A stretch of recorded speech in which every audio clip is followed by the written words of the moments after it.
لە بەرنامەی ئەم جارەدا باز لە بەنرخترین بابەتی جوانکاری دەکەین لەسەر ئاستی جیهاندا لە نێو 3000 مادە کە وەکو بابەتی جوانکاری خۆی دەناسێنێ تەنها ئەڵماس وەکو گەوهرێک دەدرێوشێتەوە لە ڕووی نرخەوە و لە ڕووی جوانکاریشەوە.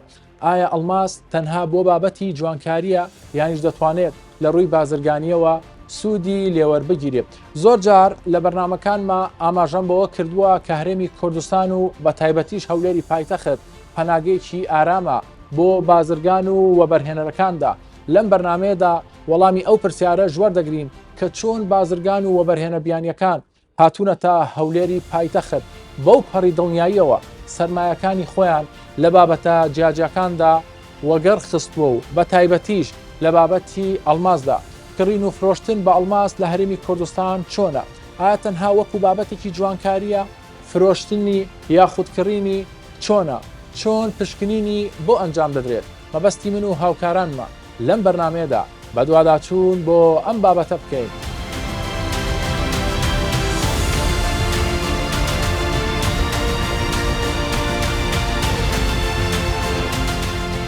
ئەڵماس خاوێکی دەگمەنە کە لە کاربۆنی خاوێن پێکهاتووە بە بەهێزترین مادەی سروشتی ناسراو و بە بەنرخترین گەوهریش بەناوبانگە. لە ئەڵماسدا هەر گەردیلەیەکی کاربۆن بە 4 گەردیلەی تر دەورە دراوە کە ئەم کاربۆنانە بە بەندی هاوبەش بەهێز بەیەکەوە پەیوەستن. لەگەڵ بازرگانێکی ئەزموندار زیاتر دەزانین دەربارەی ئەڵماس.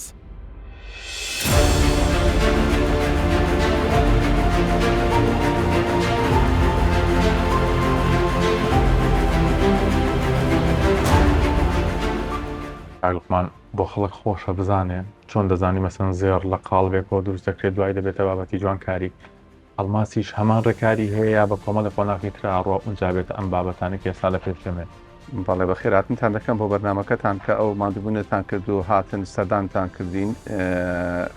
زۆر خۆشە ئێمە بۆ ئێمەش و بۆ خەڵکی کەش و بۆ هەموو کەسێک بزانێ ئەڵماس شتێکی تازەیە لە ناو بوارەکەی ژیانی ئێمە. خەڵکانێک بیزانێ ئەو ئەڵماسە چییە لە ڕووی بازرگانیەوە، لە ڕووی جوانکاریەوە، لە ڕووی علمەوە. ئەو شتانە زۆر پێویستە ئێمە هەموو خەڵکەکان بیزانین. لێرەوە من بۆتان باز دەکەم ئەڵماس شتێکی ئیلاهیە، عەرزێک لە جنوبی ئەفریقیایە و لە رووسیە و لە چەند شوێنێکەیە بە ئیرادەی ڕەبی العالەمین ئەو ئەڵماسە خۆ بخێت دروست دەبێ لەنا ئەو خاکە دروست دەبێ. دوای ئەوە ئەو ئەڵماسە کە دەردەچێت بە پارچەی گەورە دەردەچێت، گەورەکانیشی وەکو بڵێن 50-60 گرامێک دەردەچێت. ئەوانە دەیبن دوو شوێن هەیە لە دنیا کە چاچی دەکەن پێدەن تەطبیق. یەکەم شوێنی کە مەڕغوبە لە دنیا پێدەن بەلجیکا، دەچێت بۆ بەلجیکا. ئەو ئەڵماسەی ئێمە کە لە دنیا دەیبینین هەمووی لە بەلجیکا و لە هین. ئەوە چا دەکرێت؟ تەطبیق دەکرێت بە بڵین ئەو قێمانەی کە لە ناو ئەڵماسەکە ئەو ئیشە هەموو لەوێ دەکرێت تا نەچێتە ئەوێ ئەو شتە لەوێ چانەکرێ مەعاملەکان ناتوانن ئیشی لێ بکەن. دوای ئەوەی کە دێتە مەعاملەکان جوانکاری لەسەر تاخم و دزاین و ئەو شتانە دروست دەکرێت. بابینە سەر بابەتی ئەڵماسیش. ئەڵماس چەند بابەتێکی هەیە با خەڵکانێک لێرەوە لە من جوان لێبێ و مەبەستە لە ڕەنگەکانی. بەڵێ لە ڕەنگەکان زۆر خۆشە. ئێمەش هەروە بووین لە نەزانیەوە فێر بووین کە گەیشتینە ئەمڕۆ خیبرەمالی پەیدا کردووە. ئەڵماس بەخۆی یەکەم ڕەنگ لە دنیادا پێدەنێڕێت، ڕێت سوور، کە ئەو ڕێتە گرانترین ئەڵماسە لە دنیا لەسەر کوڕی ئەرزی.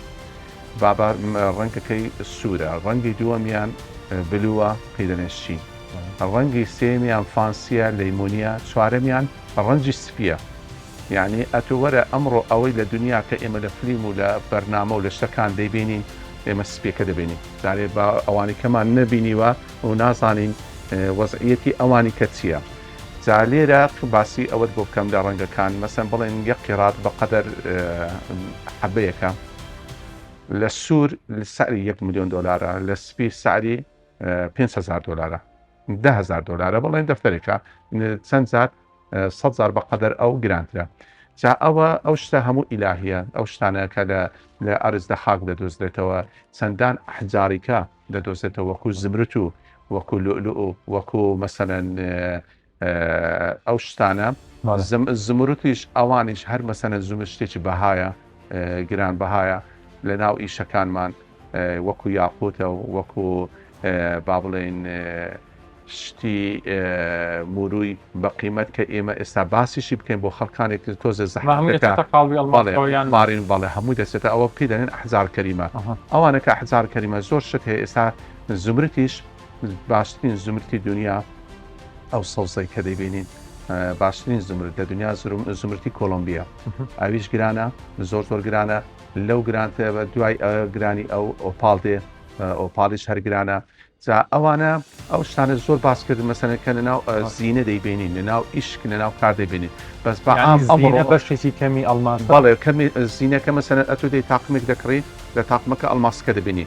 دەی ئەنگوستیلەیەک دەبینی لە ئەنگوستیلەکە بەردەیەک دەبینی سادەی پرسی مەسەن وەکو فەیروز و وەکو ئەو شتانە دەیپرسی دەڵێ ئەوە چیە دەڵێ ئەو شتێ ئەوانش هەمووی شوێنی خۆی هەیە کە گرامە کوالیتەکەی لە باشترین نەوعی کە چۆن ئۆرجناڵەکەی دەردەچێ مەسەن ئێمە باسی فەیروز بکەین فەیروز لە دنیا هەموو کەس دەزانێت فەیروزی چییە فەیروز لە ئێران لە ڕەضەوی بە گرانترین بەردی دنیای لە فەیروز لە ئێرانە دنیا ڕوویکی بازرگانی و تەماشایکەین هەر جوانکاری بەڵێ بۆ من بازرگانی ئەمڕۆ ئێمە باواقع بین پارچێک لە من بکڕی ئێمە ڕاستە ئەڵماس وەکو تاخمە و گوستیلە و ئەو شتانە پێ دەڵێن زیینە بەس ئەڵماسێک هەیە خەڵک دەیکڕێ مەسەن بۆ بزنس وەکو مەسەن بڵێن لە 50 قیرات و لە 30 قیرات و لە 20 قیرات و 10 قیرات و ئەوانە کە دەیکڕێ ئەوانە ئەڵماسی خۆیان گرنتیان لەگەڕ گرنتیەکانیش پێ دەڵێن GIA یا HRD ئەوە لەگەڵێتی ئەوە مەسئولیەتی ئێمە لەسەر ئێمە نیە کە ئەو شادەیە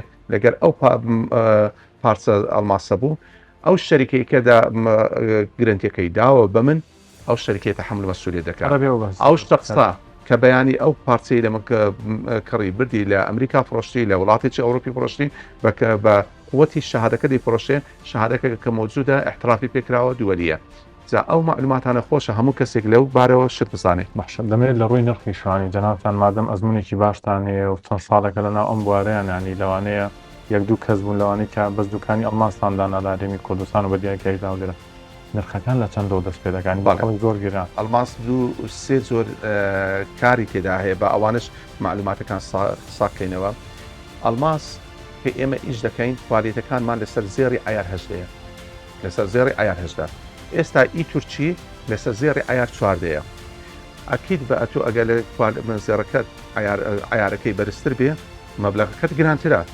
لەبەر ئەوە ئەمە لە سەبڕاندی عالەمی دەڕۆین ئەتۆ مەسەن سەعاتێکی عالەمی لە ئایار چواردە دروست ناکە لەسەر ئایار هەژدە دروست دەکە ئی هەموو مارکاتەکانی دنیا و عینین ئێمەش لەسەر مارکاتی دنیا لەسەر ئایار هەژدە دروستی دەکەین و زائیدەن ئەوەش ئەتۆ ئەڵماس ڕقمی هەیە وەکو چۆن زێر دەڵێ ئایار چواردە و دوانزە و هەژدە و بیستیۆک و ئەوانەی هەیە ئەینە زێر بە ئەڵماسەکەش ئەوکە VVS هەیە VS هەیە SI هەیە لە کوالیتی لە ڕنگ مەسەرەن جی کەلاری هەیە کە ئی کەلاری هەیە F کەلاری هەیە دی کەلاری هەیە ئەوانە چەند بەرەوز بە F و E ئەوانە بێ فەرق دەکات مەسەن لە فەرقەکە چۆنە مەسەن بڵێن یەک قیرات لە ئەڵماس ئەگەر F کەلار بێ یان جی کەلار بێ ئێفەکە بە $10,000 جیەکە بە $5,000 یعنی نیوانی فەرقی هەیە وەکو زێری ئایار 24 و زێری ئایار 12 یعنی فەرقەکەی زۆرە و لە سەعریشدا مەسەن تاقم هەیە مەسەن ئەوڕۆ بۆ مناسەباتەکان کە زۆر دەفرۆشرێ و کە توینزە و حەڵقە و شتیوای ئەڵماسە دەفرۆشێ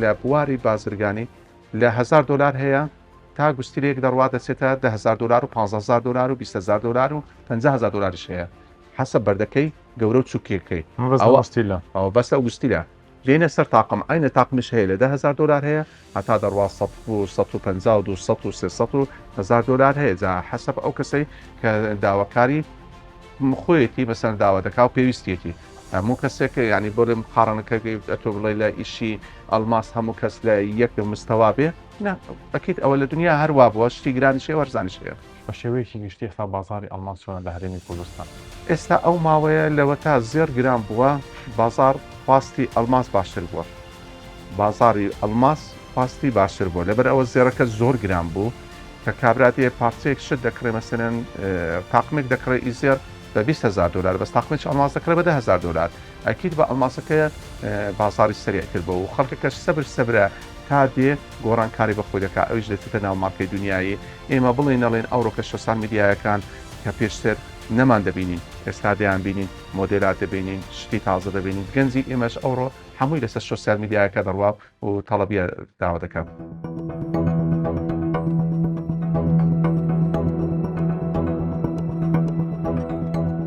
ڕەنگەکانی ئەڵماس، سوور، پەمەیی، زەرد، پرتەقاڵی، مۆر، شین، سەوز.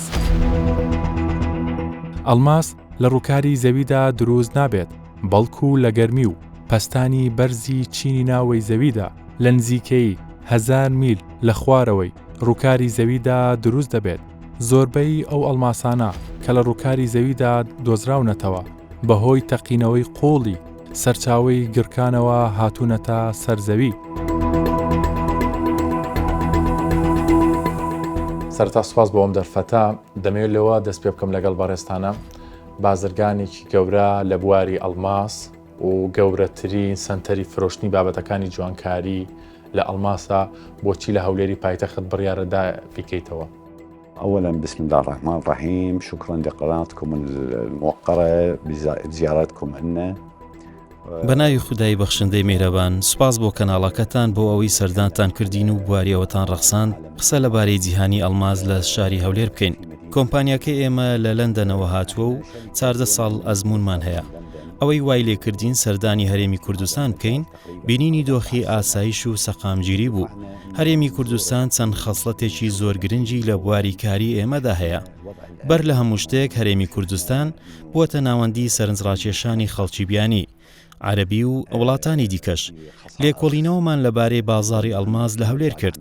تێبینی ئەوەمان کرد خواستێکی زۆری لەسرە. سوپاس بۆ خوددا دوای بەدەستێنانی ڕێگە پێدانی لایەنە فەرمیەکان هاتینە هەرێمی کوردستان. ئەوان پژگیریان کردین و ئاسانکاریان بۆ کارەکانمان کرد تاکو لە هەولێر کار بکەین. وقدمت لنا المعونة وقدمت لنا التسهيلات إلى أنه نمارس عملنا هنا ونمارس هذا المجال الواسع في مدينة أربيل. ئێوە هەستان بۆ جوڵە بازرگانیە کردووە کە لە هەرێمی کوردستان و بەتایبەتیش لە هەولێرا هەیە؟ أول سبب من الأسباب اللي دفعنا أنه نجي لهنا حسينا أنه سوق الألماز یەکەم هۆکاری هاتنمان ئەوە بوو بازاری خشل و ئەڵماز بەگشتی لە عێراق کەمە. ئێمە بە ئەزمونێکی گەورەوە لە ئەوروپاوە هاتین، دوای ئەوەی لە لەندەن جێپەنجەی خۆمان جێهێشت، چونکە لەوێش خاوەن باشترین فرۆشگای بەشکردنی ئەڵماسین لە شانشینی یەگرتوو. کاتێک هاتین تێبینی ئەوەمان کرد هیچ کەسێک وەبەرهێنانی لەم کەرتەدا نەکردووە و بەو هێزەوە ڕوویان لە هەولێر و عێراق نەکردووە. بۆیە لەبەر چەندین هۆکاری وەکو ئاسایش و شیانی کڕین لە نێو دانیشتوان ئەم بڕیارەماندا. جگە لەوەش خەڵکێکی زۆر بە مەبەستی گەشتیاری و خوێندن و بازاڕی ئابووری دێنە هەولێر.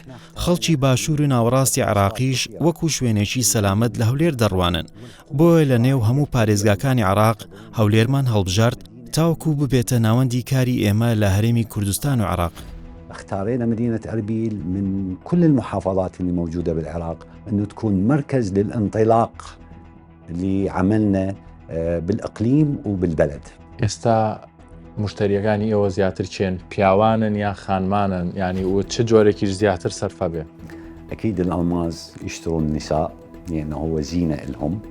زۆرینەی کڕیارەکانی ئێمە ئافرەتانن، چونکە کاری جوانکاریە، هەندێک کاتیش پیاوان دەیکڕن، وەکو دیاری بۆ هاوژین کچ و دایکیان. بۆیە زۆرینەی کڕیارانی ئەڵماس و خشڵ ئافرەتانن. نرخ یا سیارەکانتان لە چەندەوە دەست پێ دەکات؟ کەمترین نرخ چەندە؟ گرانترین نرخی ئەڵماس چەندە؟ طبعا أكيد مثل ما شرحت لحضرتك. وەکو گوتم ئەڵماس پشت بە ڕەنگ، سازگاری و شێوەی گشتی دەبەستێت و ئەم شتانە نرخەکەی دیاری دەکەن. بە گشتی داڕشتەی ئەڵماسەکە ڕۆڵێکی گەورەی هەیە. نرخەکانی ئێمە لە 1000 دلارەوە دەست پێ دەکەن تاوەکو 2,500,000 دلارە و ئێستا لێرە بەردەستە. ئەم ئەنگوستیلەیە لە پاکترین و باشترین زۆری ئەڵماسە لە ڕووی ڕەنگ، سازگاری و دروستکردنەوە. هذا الخاتم اللي موجود هنا أنظف وأجود أنواع الألماز كلون، ككلاريتي مالته وكمصنع. خشڵ بەهۆی بریقە و درەوشاوە بەهێزەکەی لە خشڵدا بەکاردەهێنرێت. پیشەسازی ئەڵماس بۆمبەستی پیشەسازی بەکاردێت بەهۆی ڕەقی و بەهێزیەکەیەوە بەسوودا بۆ هەڵکەندن و ورکردن و بڕینی مادەکان. بەرهەمەکانی جوانکاری هەندێک جۆری ئارایشگا کە بۆ پاکردنەوەی ڕوخسار بەکاردێن و تۆزی ئەڵماسیان تێدەکرێت بە مەبەستی کەمکردنەوەی چرچ و لۆچی و خەتەکانی تەمەن. دەنگ و تۆمارکردن ئەڵماس لە ئامێرەکانی دەنگدا بۆ بەرەو پێشبردننی کوالەتی دەنگ بەکاردێ چونکە ئەڵماس ڕقە و بەهێزە و لە خێراییە زووەکاندا بە ئاسانی دەلەرێتەوە و لە ئامێری دیجێ بەکار دەهێنرێت.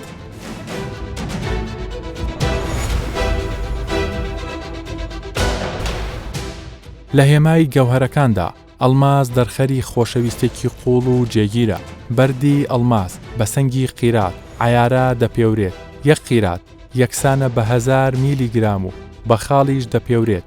یەک خاڵیش یەکسانە بە 0.1 قیرات. جیا لەمانە بازرگانی کردن یان کڕین و فرۆشتن لەسەر ئەڵماس لە بازاڕەکانی هەرێمی کوردستان چۆنە؟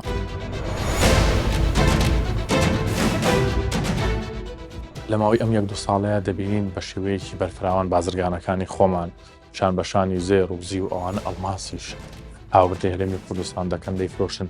ئەمە هی هۆکارەکەی خواستە لەسەری یا چۆن لەی تازە گەشەی کردووە لە هەرێمی کوردستان.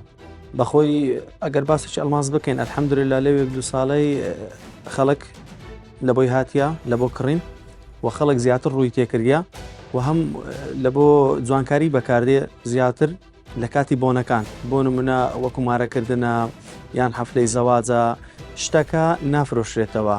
ئەڵماسیش ئەمە وەکو دیارێکی بە نرخ نافرۆشێت طبعا دیکو کە دەڵێ بۆ نمونە کە ژنومێر تازە زەواج دەکەن کە دەیکڕن ئیدی دەڵێەوە یادگاریە ئی ڕۆژی زەواجمان. ئەڵماسیش هەر بەخۆی عادەت وایە کە دەیکڕی فرۆشتنی هەر پێ دەکڕێ بەڵام چونکە بەنرخترا چونکە گرانترا فرۆشتنی کەمە لۆ کەمە چونکە دیارەکی گرانبایە. چۆنە کەسێک دێک کە ئەڵماسێ بکڕێت دەبێت شارەزایی هەبێ یەک جۆری هەیە یا چەند جۆری؟ نەخێر بەخۆی ئەڵماس چەند جۆرە چێ بەڵام باشترینیان بەلجیکیە. ئەمە ئەلێرە هەیتمان کە لەو شەریکە گەورەی دەینین لە بەلجیکا سێفتی کارتی خۆی لەگەڵا بەبێ مشکیلە لەکنتبی هیچ کێشە نییە. ئەو ئەڵماسانش کە ئەمە دەیفرۆشین هەر لەگەڵ ئەڵماسەکەی ئەوە نییە بەس ئەڵماسەکە بفرۆشین نەخێت بەڵکو ئەمە هەموو زانیارەکانی وە زۆری ئەڵماسەکەی بە مشتری دەڵێن وە چ جۆرەکە کووە کونیە و بێزگەرە لەوەیش لە هەمان کاتیشدا دیسکاونتی خۆشی لەسرە. دەتوانێت ئەم ئەڵماسە بەرێتە دەرەوە لە دووبەی لە ئەمریکا لە وڵاتێکی تر لە لەندەن ینی بۆ نمە دەوێ بیفرۆشێ ئەگەر ئەو کارتی کە بەڕستان دەڵی پێبێ هیچ کێشەی بۆ دروستە بێ؟ ئانە زۆر ئاساییە حەز دەکەین نەک لێرە بە لەو پەر دنیاە با پێی میم سێفتی کارتەکەیە ئەمە کە سێفتی کارتماندایە ئیدیۆ ماڵی ویە ئەوە ئیدی دیارە شەهادەی خۆی لەگەڵا و دیارە دەستی دنیا زۆر ئاسایە چ لێرە بی چ لاو پەڕی دنیای دەتوانی بەفرۆشێت کاریە.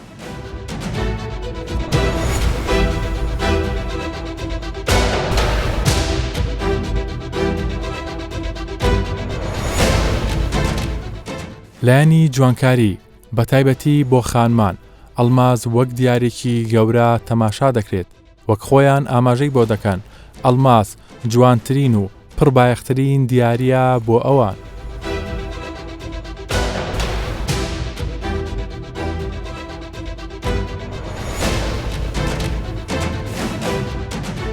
بینیمان تۆ هاتووی لێرە مەسەلەن ئەڵماز وەکو بابەتێکی جوانکاری بکڕی بۆ کارچی ئەم شوێنێت هەڵبژاردووە ئایا هیچ جیاوازیەکەیە لە دەرەوە ئەڵماسانی کە لە هەولێرە فرۆشەیە لە دەرەوە وەکو تۆ وەکو کڕیارێک؟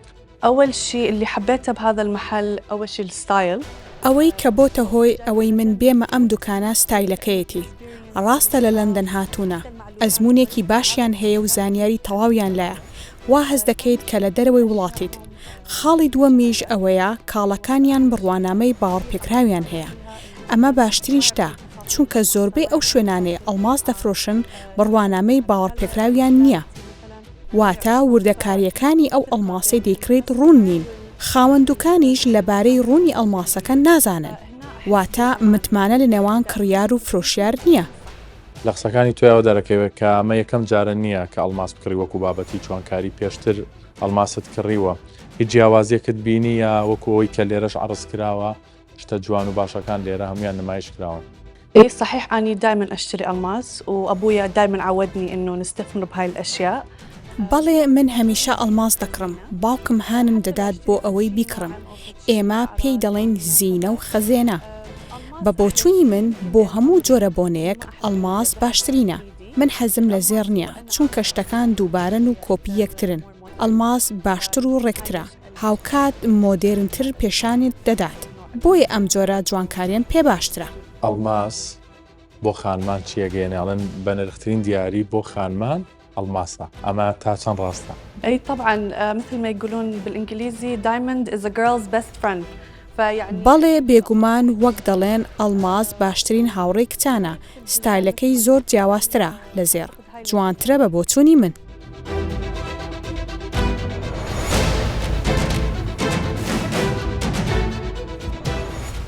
ئەو وڵاتانەی لە نێوان ساڵانی 2023 بۆ 2024 زۆرترین ئەڵماسیان هاوردە کردووە: هیندستان بە بڕی 22 میلیارد دلار، ئەمریکا بە بڕی 19 میلیارد دلار، هۆنگ کۆنگ بە بڕی 15.5 میلیارد دلار، ئیمارات بە بڕی 11.6 میلیارد دلار، بەلجیکا بە بڕی 9.1 میلیارد دلار، چین بە بڕی 6 میلیارد دلار، ئیسرائیل بە بڕی 4.1 میلیارد دلار، سویسرا بە بڕی 2.1 میلیارد دلار، تایلند بە بڕی 1.8 میلیارد دلار، فەڕەنسا بە بڕی 1.3 میلیارد دلار.